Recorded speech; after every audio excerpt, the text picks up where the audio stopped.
Hi, so today with me is Ruwan Wijewardene, who is contesting the November 14 parliamentary election from the Gampaha district from the New Democratic Front. Ruwan is also the deputy leader of the United National Party. Hi Ruwan, first of all, thanks for your time. So I know you've been quite busy campaigning very heavily for the upcoming parliamentary election. How's your campaign going? It's going good. It's going good. It's been challenging. I mean, straight after a presidential election to go into a general election, but yeah, I think the enthusiasm is there. So yeah, hoping for good results by the end of the campaign. Okay. So Ruwan, you are not a stranger to politics. I mean, you've been in politics for many years. You've also been a parliamentarian. But unfortunately in 2020 we saw the United National Party in whole not being able to win the seats. What are you campaigning differently this time that people should vote for you? No, I think when the financial crisis hit Sri Lanka, people actually saw what Mr. Ranil Wickremesinghe can do when he came in. And there is some goodwill towards the UNP, as well as people know that Mr. Wickremesinghe, the UNP, it's good for the country's economy. And I think the economy is still one of the biggest problems that we have in this country. Okay. And the new president has been appointed. It's been 1 month. And so far, what the people, expected from the new president and his administration is not what they have got. So the economy is still a huge issue, especially the debt. The restructuring of the debt is still, though the president has said that he is going to renegotiate with the IMF. Okay. Nobody knows exactly what the renegotiations is about. So it's all up in the air at the moment. Nobody knows which direction the country is going. So I think the people have some faith in us. Okay. We may not be coming as the UNP this time. We are contesting under the gas cylinder. But I think there is some faith towards us that we did good for the economy. And I think that will resonate in this general election as well. Okay, you're talking about the political crisis. When the crisis hit us, we saw that many leaders who are now in parliament, they backed away from taking over the country. And that's when Ranil Wickremesinghe stepped up. Yeah. And then he performed, and temporarily at least, he was able to end the queues. We saw him campaigning very heavily for that as well during the presidential campaign, but he didn't make it. How does that feel? That despite bringing the country out of the queues, Mr. Wickremesinghe was not able to win the presidential election. I mean, you all were campaigning quite heavily at that time. How does it feel? I mean, of course, the results was not what we expected. We were expecting that Mr. Wickremesinghe will win the presidential election. However, the country has decided that they rather go with social reforms than go for economic growth. All right. So, I mean, this is not new. I mean, if you take the example of Winston Churchill, he won the war, but the next election he lost. Yeah. But I think the people have, they feel somewhat comfortable that Mr. Wickremesinghe is still around. Right. Because they feel that if some point, if the country falls, in the sense economically falls, at least Mr. Wickremesinghe is around to try and come back and resurrect the economy. Right. It's there amongst most of the UNPers and some even the non-UNP people in the ground level when we campaign. That message comes through. So I think there's a big role for us to play in the future of this country, and social reform is needed. But I think before you bring in social reform, you need economic stability. Sure. Without economic stability, you can't bring the reforms that you are expecting for a country. It's trying to put the horse before the cart. The cart before the horse. Yeah. It's So, I mean, if you're looking at each sector, if you're looking at the judiciary, you're looking at the education sector, you're looking at the health sector, all these sectors need, reform. And in order to bring those reform, you need money. Yeah. You can't just reform something by just saying it. Right. You need financial stability in order to bring in the right reforms for the country. So in order to do that, the country needs a stable economy, a robust economy. And then you can go in for social reforms, or you can couple it with the economy and social reforms. Okay. But unfortunately, right now, we don't see economic stability at the moment. It seems the messaging from the government right now seems very vague. Okay. So the confidence in the business community, the confidence of the people is still, it's pretty much, it's not there, it's a lot of uncertainty at the moment. Okay. I remember just a week before the presidential election, I had interviewed President Anurukumara Dissanayake, and I asked him that how are you going to get the economy back on track? And one of the questions one of the answers he gave me was that if you stop the corruption, and if we recover all the monies, we will have enough money to restart. Now I'm asking you this because there were allegations of corruption in the little time that former President Wickremesinghe was governing the country. For example, we had the visa fiasco and so on and so forth. What do you have to say about that? Well, corruption is, I think it's nothing new to this country, and obviously I mean, you have to make sure that corruption is taken out of, in nation building. Yes. When it comes to politics as well. But corruption is, I think each country has issues with corruption, right. not only Sri Lanka. Right. I mean, you take the West, even the Western countries, right. so-called economically stable countries have some sort of corruption, and it's and they keep fighting it. Right. And I absolutely agree, corruption has to be mooted out. But I think what President Anurukumara Dissanayake and his party, what the messaging they put out was the whole economic collapse was due to corruption. Right. Right. That's what people thought, in the sense that was the message that was given to the people. They said corruption is one of the main issues for the economy to fall down.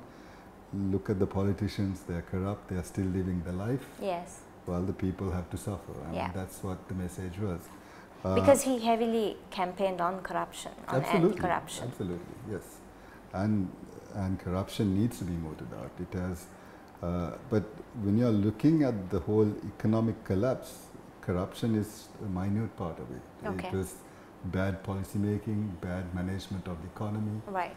And it was the amount of loans that we had taken from, from the Paris Club to the China Exim Bank and everything, and we basically found that there is no income coming to the government. Yeah. And there's no way that we can pay off the loans that we have taken. I mean, right. that's why we became bankrupt. Right. And so corruption is part of it, yes. It's a minute part of it. Right.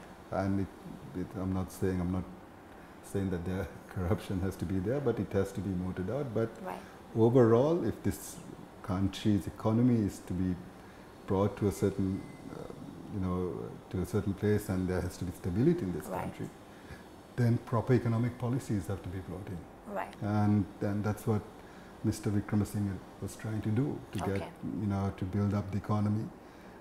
He had to, take very unpopular decisions. Right.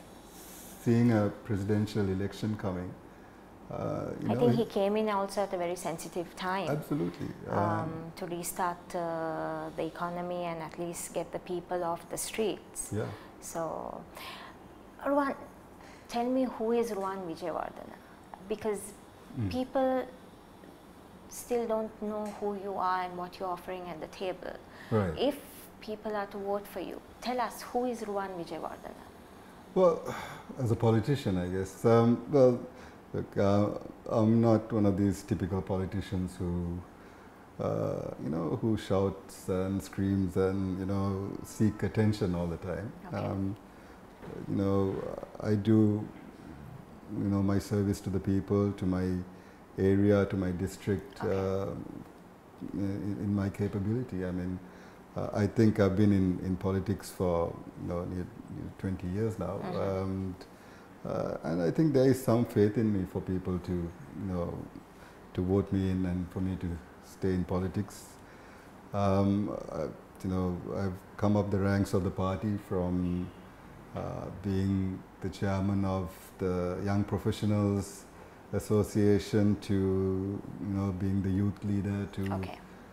now I'm the deputy leader of the United Party. So I came up the ranks. I worked hard, and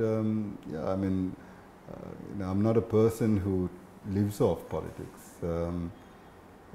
There's various allegations to various ministers and politicians, but even when I was the state minister under Of the defense.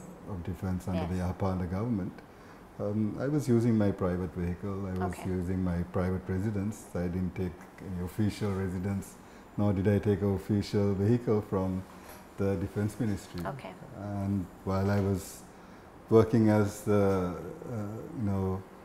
under President Wickremesinghe as one of his advisors, neither did I take a vehicle from the presidential secretariat, nor did I take a salary.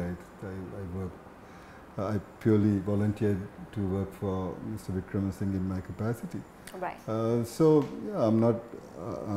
I don't see myself as one of those typical politicians. But here I would also like to say there are allegations that you are also from the family. So there is nepotism. Yes, so you are a nepo baby. How do you address those allegations? Look, I mean, my family affiliations are my family affiliations. I can't change that. But I'm not going to these elections. I'm not going and saying, look, I'm the great grandson of D.S. Naika, so vote for me. That's not it. I mean, they were great people. They did an immense service for this country, but I can't expect people to vote for me just because of the service that they did for the country. People have to have some faith in me that I can do the service they require for the country. And if that faith in me is there, I think they will vote for me. If they think that I'm not capable, then it's up to them. It's how they vote. Right. So yeah, I think all these years I have managed to win over the confidence of the people in my electorate, in my district, and I feel that this election also they will vote me into Parliament. Okay. My final question to you: you're young, you're contesting for the race again. If you win your seat, what changes do you want to see in the entire political culture of this country? Well, I think the political culture of this country has changed somewhat. I mean, after the Aragalaya, especially the youth, which is, it's not the party politics anymore. The youth are looking for people that they can respect, and they feel that, they scrutinize everyone, which is good. That's how people should vote, people into Parliament or into power or into opposition. So this political culture right now, the change in political culture is, I find that it's good for the country. So where the old system, there was, when there were two-party systems, there was a certain amount of stability, I guess. You either vote for this lot or you vote for that lot. Yeah. Now it seems like that when it comes to elections and all, there's a lot of confusion, but still, when it comes to vote, I think people really need to look at the character of the person they are going to vote for. In the past, though it was party politics, it was people voted for a person who used to give handouts. Right. During election time, they come and hand out whatever they can to win people's hearts and then get them to vote. It's not the right person to go in. People at the past didn't think about the policies, or they didn't think about what kind of service that person was going to do for the country, rather than what they can get out of the politician. Okay. That's how they voted. Okay.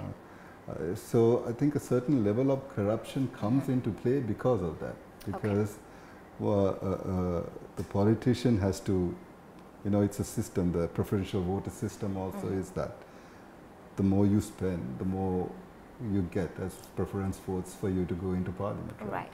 So the first thing that politician does once he goes into parliament or becomes a minister is to try and get that, you know, how to maintain that voter base.